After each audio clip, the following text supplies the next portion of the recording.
Hello friends, welcome to my channel nature with beauty.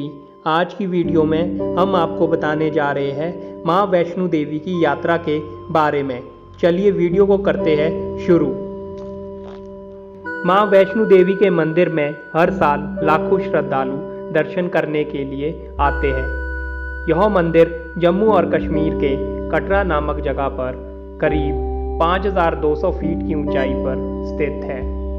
माँ वैष्णो देवी के मंदिर में माँ आदिशक्ति के 3 रूप हैं, महासरस्वती, महालक्ष्मी और महाकाली। यह एक गुफा मंदिर है जिसके अंदर कुल 4 मंदिर हैं। वैष्णो देवी जी को कई नामों से जाना जाता है, जैसे कि माता रानी, त्रिकुटा, वैष्णवी।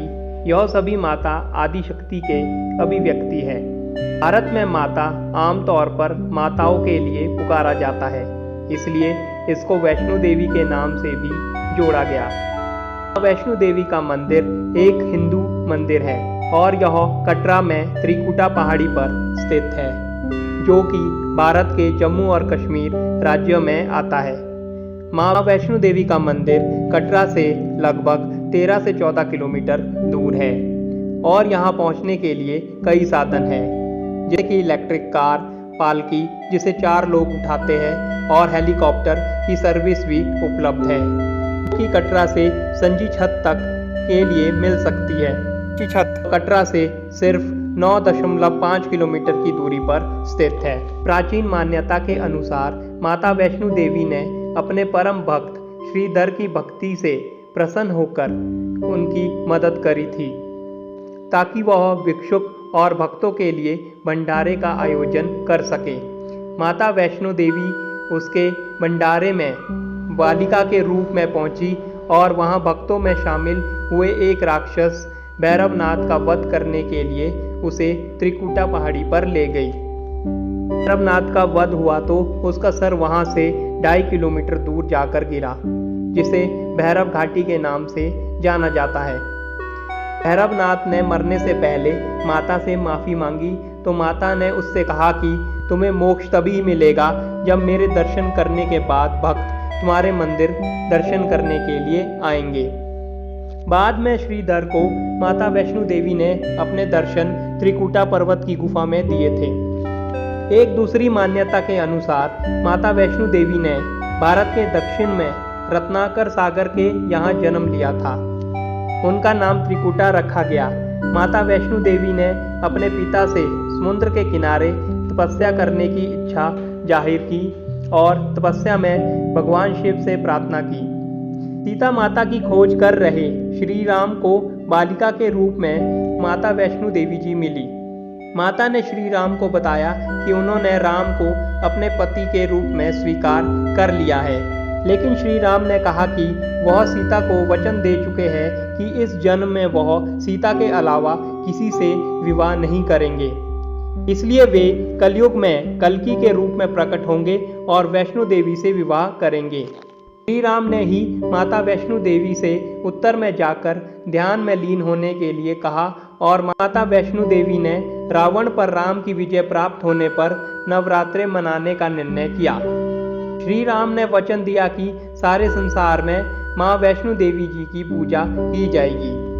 वैष्णो देवी की यात्रा कटरा से शुरू होती है और इसमें 13 किलोमीटर की चढ़ाई करनी होती है। कटरा से 1 किलोमीटर दूर बाणगंगा है, जहां माता ने अपनी प्यास बुझाई थी, और 6 किलोमीटर पर अर्धकुमारी में एक पवित्र गुफा है। यात्रा के लिए यात्रियों को tourist reception centre Katra bus stand में स्थित यात्रा रजिस्ट्रेशन काउंटर से यात्रा स्लिप लेनी पड़ती है। यह स्लिप निःशुल्क मिलती है। आप यहां से कैंप, कैनवास, शूज, स्टिक आदि सामान किराए पर ले सकते हैं। आप सामान को ले जाने के लिए आप यहां से एक पिट्ठू बैग भी ले सकते हैं। कटरा में आपको रहने के लिए कई सारे साधन मिल जाएंगे, जिनमें कि बोर्ड के द्वारा आवास, होटल, धर्मशाला और सरकार द्वारा बनाए गए आवास शामिल है। हालांकि भवन में केवल सांची छत और अर्धकुमारी श्राइन बोर्ड के ही आवास उपलब्ध है। इसके अलावा निःशुल्क आवास के तौर पर बड़े बड़े हॉल भी बनाए गए हैं। आप किराए के रूप में भी रुक सकते हैं। इसके लिए आपको पहले से रिजर्वेशन करना होगा। भवन में गर्मियों के महीने में तापमान मध्यम रहता है, जबकि सर्दियों के सीजन में इसका तापमान 0 से नीचे जाता है। इसके अलावा मॉनसून सीजन में तेज बारिश होती है। पवित्र मंदिर में टेम्परेचर 30 डिग्री सेल्सियस से लेकर 5 डिग्री सेल्सियस तक हो सकता है। ठंड के मौसम में यहाँ जाना मुश्किल हो सकता है, क्योंकि दिसंबर, जनवरी और फरवरी के महीने में माता के भवन में भारी स्नोफॉल होता है। इसलिए श्रद्धालुओं को सलाह दी जाती है कि अगर वो सर्दी के मौसम में देवी के दर्शन को जाए तो अपने साथ गर्म कपड़े जरूर लेकर जाए। अक्टूबर से लेकर मार्च महीने तक आपको वहाँ गर्म कपड़ों की ज़रूरत महसूस होती है। मई से लेकर सितंबर तक यहाँ मौसम काफ़ी अच्छा रहता है। इस समय आप सूती कपड़े भी पहन के जा सकते हैं। वैसे तो माँ वैष्णो देवी के मंदिर में कई सारी रुकने के स्थान हैं, लेकिन फिर भी भारी संख्या में श्रद्धालु होने के कारण शायद आपको कॉरिडोर या जहां जगह मिल जाए वहीं सोना पड़ सकता है। आपको भवन में ब्लैंकेट आराम से किराए पर मिल जाएंगे। यहां कई सारे क्लॉक रूम भी उपलब्ध हैं, जहां आप अपना कीमती सामान जमा कर सकते हैं। लेकिन ध्यान रहे, आपको अपना वॉलेट, फोन, कंघी, बेल्ट या कोई भी चमड़े की वस्तु दर्शन से पहले जमा करवानी पड़ेगी। माँ वैष्णो देवी का मंदिर की यात्रा आप साल में 1-2 बार कर सकते हैं। यह एक अद्भुत जगह है और अगर आपको अपनी ऊर्जा पर पूरा विश्वास है तो आपको माता के दर्शन बहुत अच्छी तरह से होंगे। जम्मू और कश्मीर में पहुंचने के लिए आपको ट्रेन या फ्लाइट करनी पड़ेगी। माता वैष्णो देवी श्राइन बोर्ड ने श्रद्धालुओं को कई सारी सुविधाएं दे रखी है। आप जम्मू पहुंचने के बाद रेलवे स्टेशन से 500 मीटर दूर स्थित रूम और आवासीय स्थल में अपना रूम बुक करवा सकते हैं। माँ वैष्णो देवी के मंदिर के दर्शन के लिए आप रेलवे स्टेशन से ही कैब, टैक्सी या बस हायर कर कटरा पहुंच सकते हैं। किसी ट्रैवल एजेंट की मदद से आप होटल बुक कर सकते हैं। आप चाहे तो अंतिम क्षणों में महंगे किराए वाले होटलों से बचने के लिए होटल रिजर्वेशन पहले से ही ऑनलाइन करा सकते हैं। आप वैष्णो देवी के दर्शन के लिए जाते समय त्रिकुटा की सुंदरता भी देख सकते हैं। शुरुआत के लिए आप दर्शनी दरवाजा देखने जाएं। आपका अगला स्टॉप बाणगंगा नदी होगा। इस स्थान पर माता रानी ने अपने बालों को धोया था और अपनी प्यास बुझाई थी। अगला पड़ाव अर्धकुमारी नामक स्थान है, जहां माता रानी ने 9 महीने तक भगवान शिव की तपस्या की थी और इसी समय भैरवनाथ ने उन्हें देखा था। इसलिए माता वहां से गुफा के रूप में निकलती हुई भवन तक जा पहुंची। माता के दर्शन के लिए भक्तों को लंबी लाइन में लगना पड़ता है, इसलिए रजिस्ट्रेशन करने के बाद आप भवन की ओर चले जाएं। आपको दर्शन करने के लिए 2 से 3 घंटे लग सकते हैं। नवरात्रों के दौरान यहाँ काफ़ी भीड़ होती है, तब आपको माता के दर्शन करने के लिए 8 से 10 घंटे भी लग सकते हैं। श्राइन बोर्ड ने भवन तक जाने के लिए एक नया रास्ता बनाया है। यहाँ बहुत ही खूबसूरत पहाड़ी ट्रैकिंग है, जिसमें आपको करीब 2.5 घंटे का समय लग सकता है, क्योंकि भवन यहाँ से 6 किलोमीटर दूर है। भवन पहुँचने पर आप आरती के लिए बुकिंग भी कर दें, क्योंकि इस यात्रा का सबसे अनमोल वक्त यही होगा।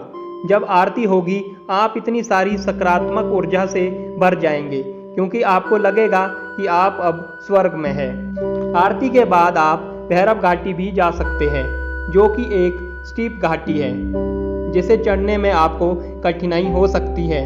माता वैष्णो देवी के दर्शन करने से पहले अपने आप को शारीरिक रूप से स्ट्रॉन्ग बना लें, क्योंकि इस यात्रा में आपको काफ़ी मेहनत करनी पड़ेगी। अगर आप पहली बार जा रहे हैं तो ट्रिप के 2-3 हफ्ते पहले जितना हो सके वॉकिंग और रनिंग कर लें।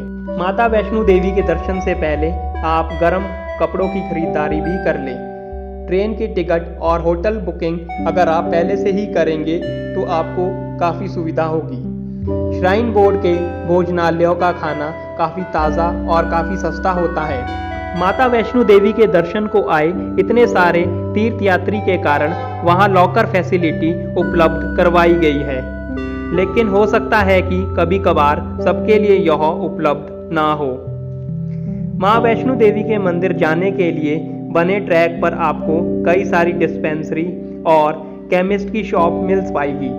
और इसके अलावा दर्शनार्थियों के लिए डॉक्टर और मेडिकल भी 24 घंटे उपलब्ध है। मां वैष्णो देवी के मंदिर पहुंचने के बाद सबसे पहले चेक पॉइंट पर निःशुल्क भंडारा होता है, जहां श्रद्धालुओं को गर्म और ताज़ा खाना परोसा जाता है। जम्मू से कटरा के लिए स्टेट ट्रांसपोर्ट और प्राइवेट ट्रांसपोर्ट की बसें रोजाना उपलब्ध है। JKSRTC की बसें जम्मू रेलवे स्टेशन पर उपलब्ध है। अपनी यात्रा स्लिप लेना ना भूलें, क्योंकि इसके ना होने पर आपको बाणगंगा गेट के आगे नहीं जाने दिया जाएगा। अगर आपका आर्मी से कनेक्शन है तो आप स्पेशल पास बनवाकर माता वैष्णो देवी के दर्शन कर सकते हैं।